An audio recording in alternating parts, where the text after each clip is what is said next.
Hey folks, welcome to Coffee and Revelation on Tuesday.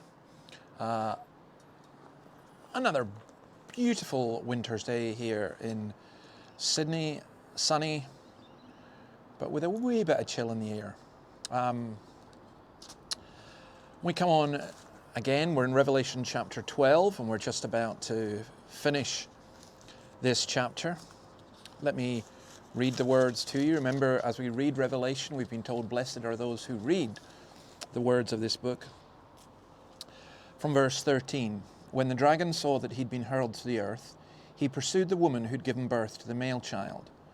The woman was given the 2 wings of a great eagle, so that she might fly to the place prepared for her in the wilderness, where she would be taken care of for a time, times, and half a time, out of the snake's reach.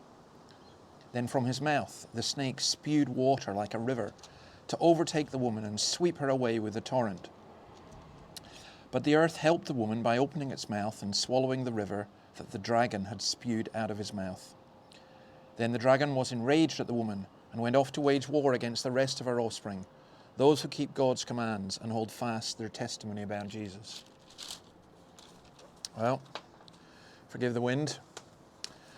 This is the book I keep mentioning, Blessed by Nancy Guthrie. Just superb, highly recommended. And Nancy was here last week. It was great to see her, great to be with her, and to tell her how her book is being used. So, what's happening?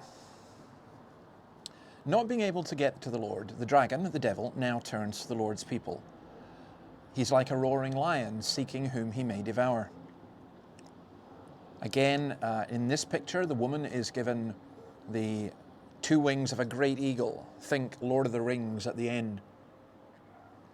The eagle rescues and escapes into the desert where the sea monster cannot get her. He tries to overwhelm her with a flood, but instead of it swallowing her, the earth swallows the river. The battle's not yet over. We'll come on to chapter 13 soon. Now, apart from sounding like the early version of a Hollywood action sci-fi movie, what does all this mean for us today? Now, I think it's a very important principle that we use the Bible to interpret itself, and we don't use our zeitgeist or our culture to interpret the Bible. The meaning of Revelation 12 is the same as the rest of the Bible. The evil that we face is far greater than that prophesied by the doom and gloom merchants of our culture. The darkness is much greater. There are forces at work in this world that are way beyond all the rulers of this world, no matter how malevolent and powerful they are. But there is a greater power. There is the light that overcomes the darkness. We need and receive amazing grace.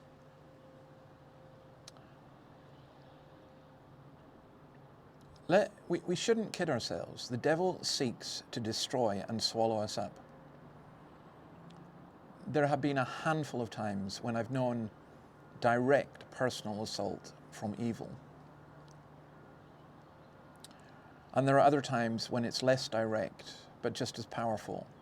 I reflect on the death of friends recently.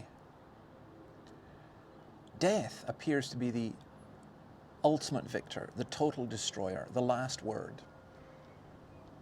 Our society, our culture can't cope with that. The Bible's answer, though, is stunning, isn't it? Look at 1 Corinthians 15. Verse 54, when the perishable has been clothed with the imperishable, and the mortal with immortality, then the saying that is written will come true. Death has been swallowed up in victory. Where, O death, is your victory? Where, O death, is your sting? The sting of death is sin, and the power of sin is the law, but thanks be to God, He gives us the victory through our Lord Jesus Christ. He gives us the victory. He gives us the victory. Do you know, I just think we need to be conscious of the attacks of the evil one. But we also need to be conscious that no matter what river of venom, no matter what spewing of evil that comes upon us, the Lord will swallow it up. The Lord gives us the victory. It's a wonderful truth. God bless you, and see you tomorrow.